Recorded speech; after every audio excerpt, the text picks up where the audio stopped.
గోదావరిలో రామగుండం, ఆ తర్వాత కిందికి మంతిని, తర్వాత మళ్ళీ భూపాలపల్లి, అక్కడి నుంచి మళ్ళీ చివరికి ఇల్లెందు, మనుగూరు, కింది దాకా సత్తుపల్లి దాకా, కొత్తగూడెం దాకా మొత్తానికి మొత్తం ఒక్కటంటే ఒక్క సీట్లో కూడా 13 సీట్లుంటే గోదావరి పరివాహక ప్రాంతంలో మీ బొగ్గుగని విస్తరించున్న ప్రాంతంలో ఒక్క సీట్లో కూడా మరి మనం గెలవలేదు.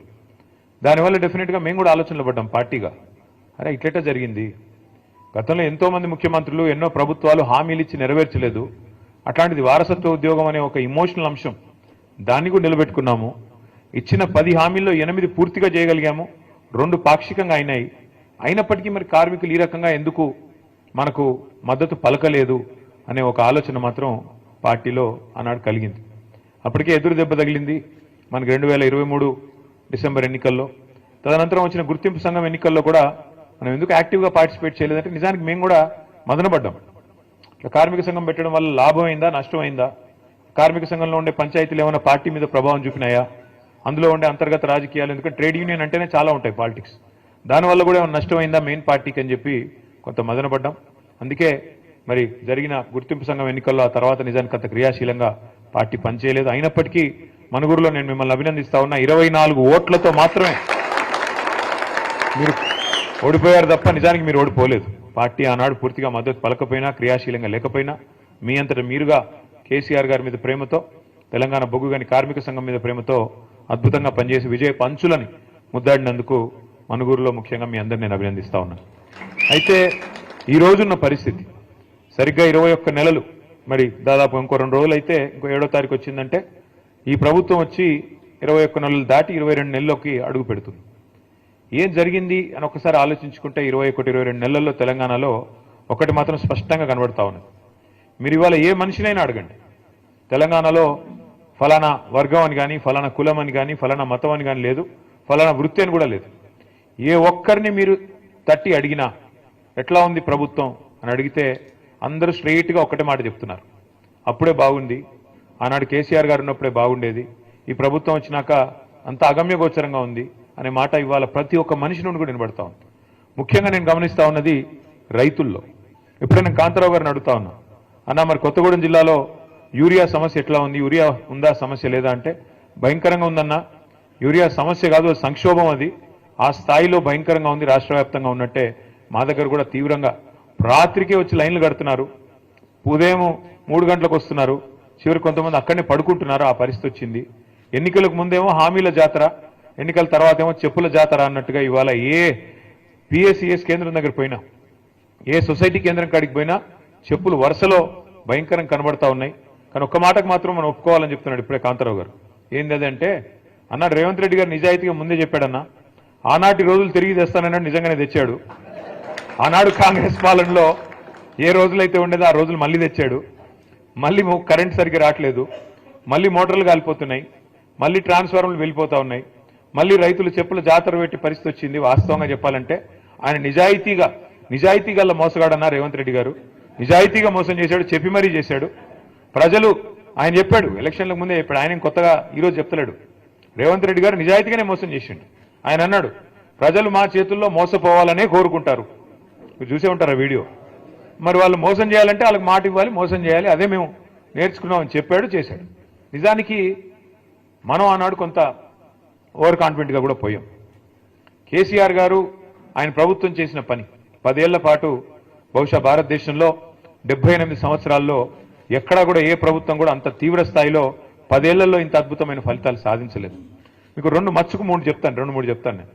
ఒకటి, మన రాష్ట్రం రాకముందు గోదావరిలో, కృష్ణలో మన నీటికి సంబంధించి పెద్ద ఎత్తున పోరాటాలు జరిగినా ఎన్నడూ ప్రాజెక్టుల నిర్మాణం జరగలేదు, మన బీళ్ళకి గోదావరి నీళ్ళు రాలేదు, కృష్ణా నీళ్ళు రాలేదు. అదే కేసీఆర్ ప్రభుత్వం వచ్చిన తర్వాత ఏం జరిగిందో నాకంటే బాగా మీకే తెలుసు.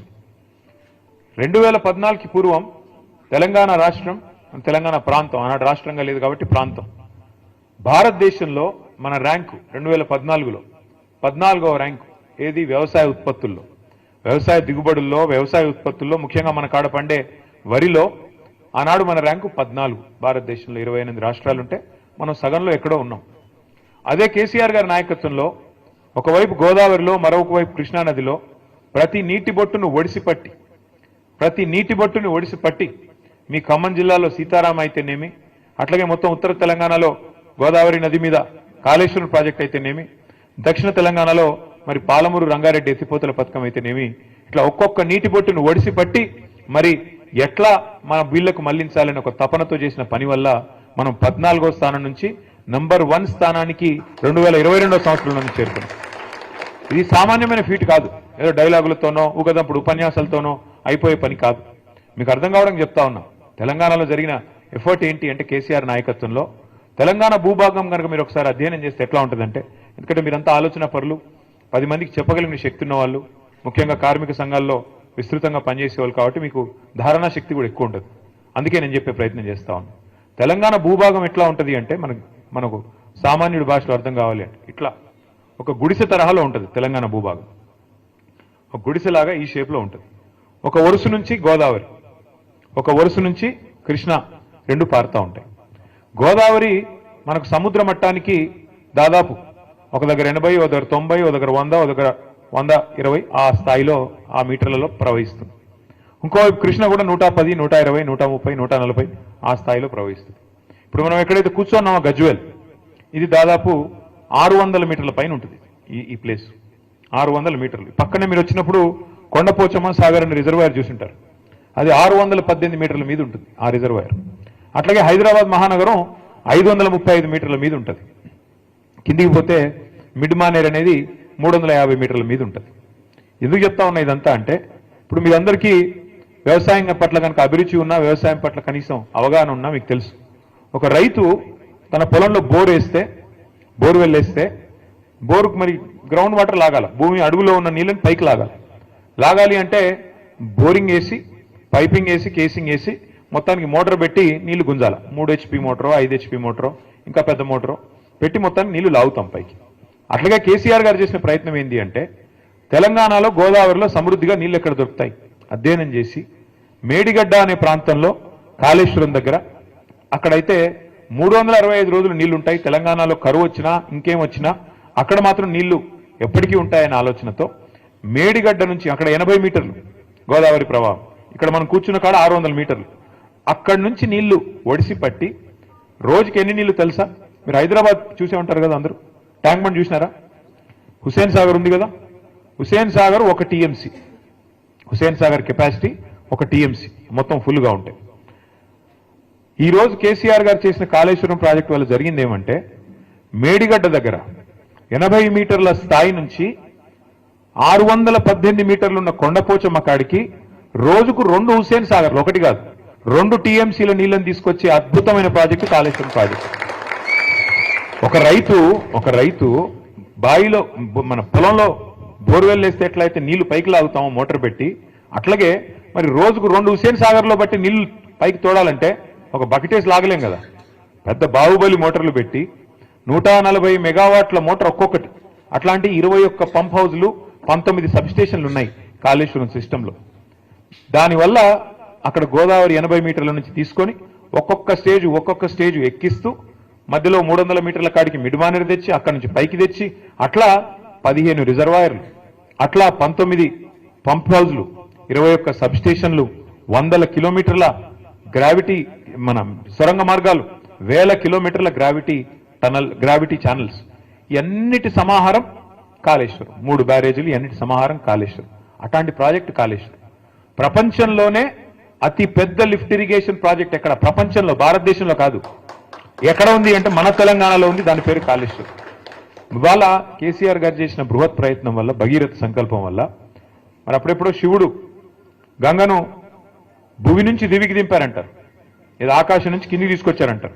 కానీ కేసీఆర్ గారు చేసింది ఏం తెలుసా? కింది నుంచి మీదికి తీసుకొచ్చి ఇవాళ 80 మీటర్ల నుంచి 618 మీటర్లకు తెచ్చితే దానివల్ల ఏం జరిగింది? ఒక రైతుల పొలాలకు నీళ్లు మాత్రమే కాదు, మార్గ మధ్యంలో ఉండే అన్ని గ్రామాలు, అన్ని పట్టణాలకి మంచినీళ్లు. అట్లాగే ఇప్పుడే నేను మీకు చెప్పాను, హైదరాబాద్ మహానగరం 535 మీటర్ల మీద ఉంటుంది. ఇప్పుడు మనం కూర్చున్న ప్రాంతం కొండపోచమ్మ సాగర్ 15 TMCల సామర్థ్యం, అంటే 15 హుసేన్ సాగర్ల సామర్థ్యం. కొద్దిగా కిందికి పోతే మల్లన్న సాగర్ 50 TMCల సామర్థ్యం, అంటే 50 హుసేన్ సాగర్లతో సమానం. ఈ రెండు కూడా హైదరాబాద్ నెత్తి మీద కుండబెట్టినట్టే. ఈ రెండు శాశ్వతంగా హైదరాబాద్ అనే మహానగరానికి ఇవాళ 1 కోటి జనాభా ఉన్నారు. రేపు 3 కోట్లైనా ఇబ్బంది లేకుండా రాబోయే 50 సంవత్సరాలు హైదరాబాద్ మహానగరం యొక్క తాగునీటి గురించి కూడా ఆలోచించిన ఒక దార్శనికుడు విజనరీ లీడరు మన నాయకుడు కేసీఆర్ గారు.